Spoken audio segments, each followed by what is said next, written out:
Hi, my name is Blake Wallace. I'm an orthopedic surgeon specializing in foot and ankle surgery here at Plano Orthopedic and Sports Medicine Center. Today we're going to talk about Achilles tendon rupture repairs. So this video is highly specific to my patients and my protocols for surgery and the recovery afterwards. So if you've somehow found this video getting surgery with another provider, I'm sure you're in good hands, but check with them and follow their rules, not mine. So first of all, what is an Achilles tendon rupture? That is the biggest tendon in your body. It connects your calf muscle to your heel bone and it helps propel you forward. So the most common ways that people injure this are explosive movements. So a lot of basketball, soccer, tennis.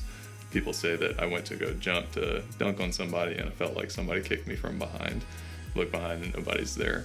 So when I hear that already, I'm thinking about an Achilles tendon rupture. It's a very common injury and something we treat very commonly here. I've repaired about 100 Achilles tendons just last year. The goal for this video is to have just the entire timeline and all the milestones kind of in a form that you can go back and look at, because generally I'm meeting you one time before surgery and it's a lot of information and people cross that magical threshold of our door and forget everything that we talked about. So we wanted you to have this to go back and look, answer those questions that you think of right when you leave here. So to diagnose an Achilles tendon rupture, we will have you come in here. We generally get an x-ray to make sure you haven't pulled a piece of bone off of the heel bone. We'll have an exam of you where we actually flip you upside down. I'm gonna feel if we can feel a gap in that tendon. I'm gonna have you bend your knees and rest your feet up. I'm gonna look at where that foot is resting in space. If it's sagging down, then that's a good sign that that Achilles tendon is not connected. And then we're gonna squeeze the calf muscle, something called a Thompson test.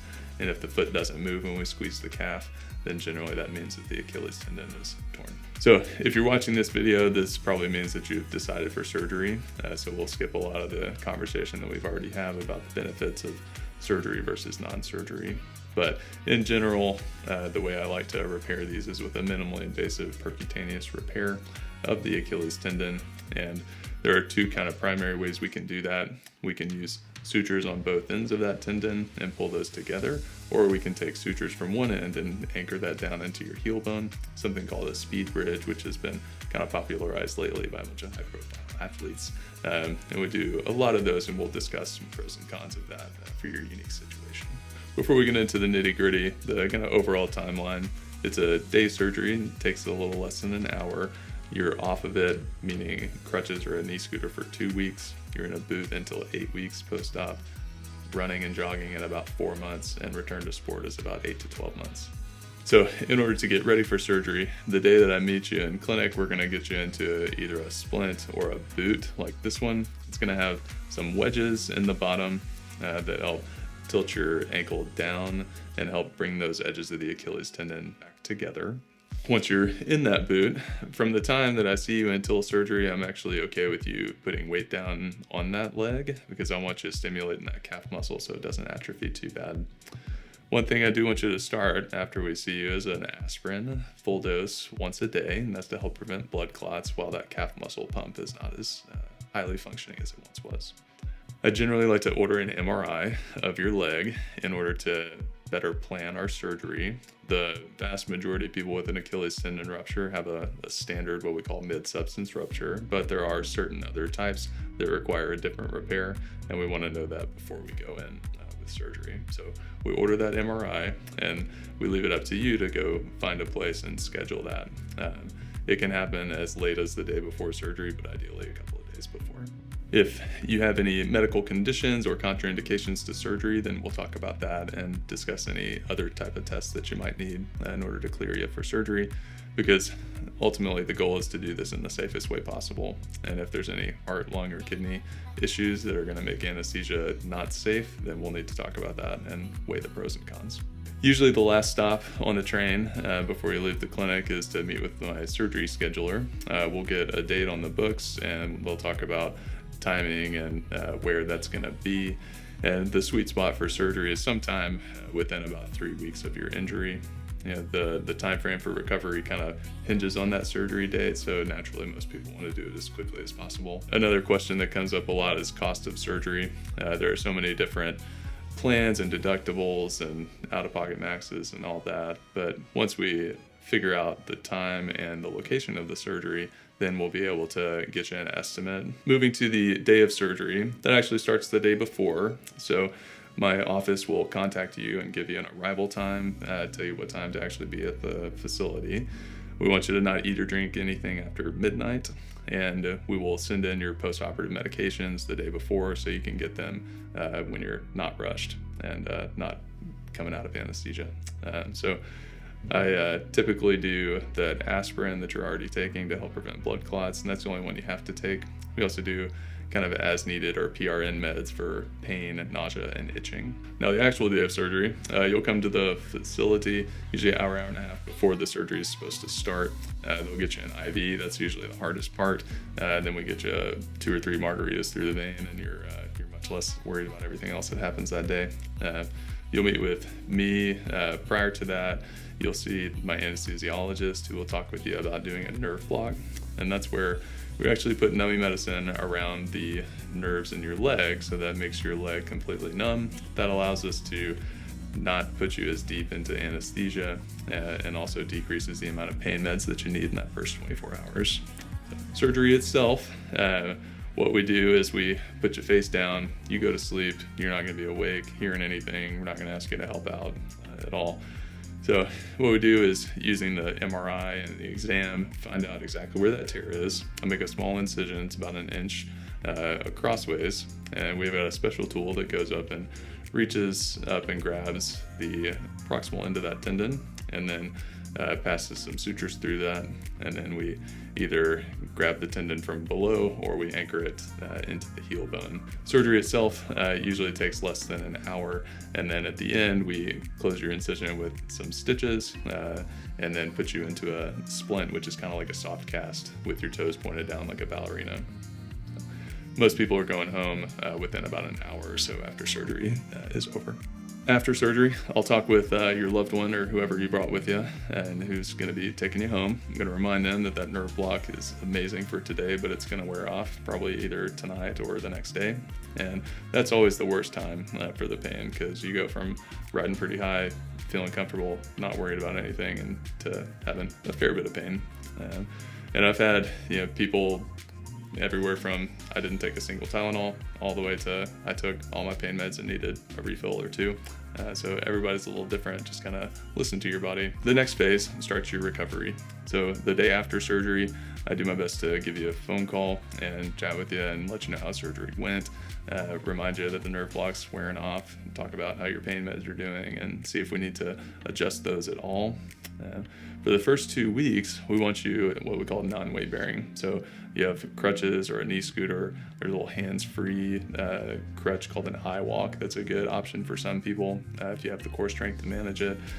But the goal is to not put your foot down on the ground any more than you need to, other than using the restroom or getting up occasionally. Elevation is definitely your best friend during this time frame for the first couple of weeks, because anytime your leg is down, that blood's going to pool down there. It's going to swell. It's going to be painful. So toes above the nose for about 23 hours a day, at least for the first few days. If you work from home, then you may be able to get back to work, but realistically getting back into the office will probably take a week or so. And the first 2 weeks ultimately are kind of easy. You just hang out in that splint, don't get it wet, don't get it dirty. If you do, let us know and we can change it out for you. And then the first time we typically see you back here is around 2 weeks. We take your stitches out at that appointment. We get your splint off and all of that stuff off. And then you go back into the boot, which you were given previously. So don't forget to bring that at your appointment. Otherwise, we have to put you in a new splint or dig yours out of the trash. So at the 2-week visit after your stitches are out, we put some Band-Aids on it. Generally, I ask you to not shower for about 2 days afterwards. That's to let those stitch holes kind of seal up, and then no submerging the leg in a bathtub, sauna, hot tub, pool until all the scabs are completely gone. Also, at the 2-week visit, we will get you a referral for physical therapy. That's where you'll actually go in and meet with a physical therapist, and I have a protocol that's a little handout that you'll give to them, and that tells them exactly what we want them to work on at each stage, broken out kind of week by week. And this is the time where you get to start putting some weight down on your foot. So you're at about 2 weeks from surgery now. So we start what's called partial weight bearing. So you use either crutches or a walker to bear some of the weight on your foot, and you put about 50% of the weight down on your foot in the boot with the wedges, so your foot's always pointed way down. And what that's doing is it's letting you stimulate that calf muscle and start contracting a little bit, but keeping those edges of the tendon back together in a safe environment where they're not trying to get pulled apart. And you're going to be partial weight bearing from weeks 2 to 4, and then weeks 4 to 6 you can be what's called full weight bearing in the boot with the wedges.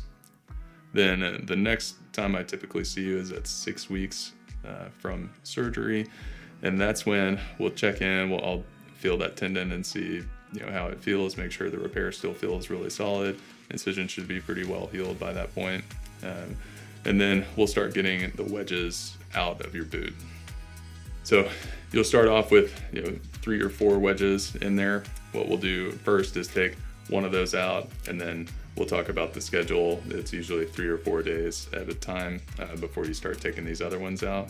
And then eventually, instead of toes pointed down like a ballerina, once we take all these out, you're flat in the boot, walking at a 90-degree angle for about a week. And then 8 weeks from surgery is when you're getting out of the boot completely, assuming everything's going well. Some things that you can expect at that 6-week visit.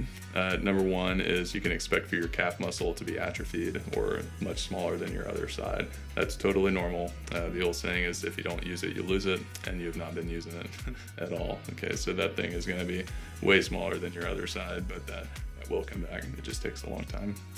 Second thing to expect is for your Achilles tendon to feel very tight, and actually want it to feel tight at this stage, because we know that the Achilles tendon is there's a one-way train, and it only gets looser over time after a repair, and it gets loose up to like 6 or 9 months from the repair. So if it does not feel tight at 6 weeks, then I'm worried that it's going to loosen out too much, and we'll talk about that if that's the case.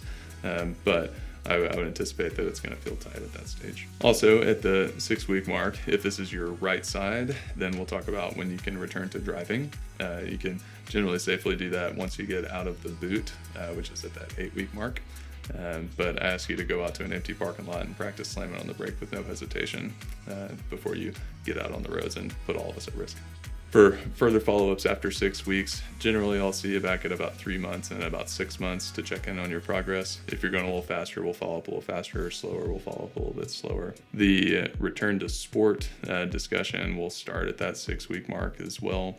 When are you going to be back to playing your sport? Depends on a million different things: your age, your fitness level, and what your sport is.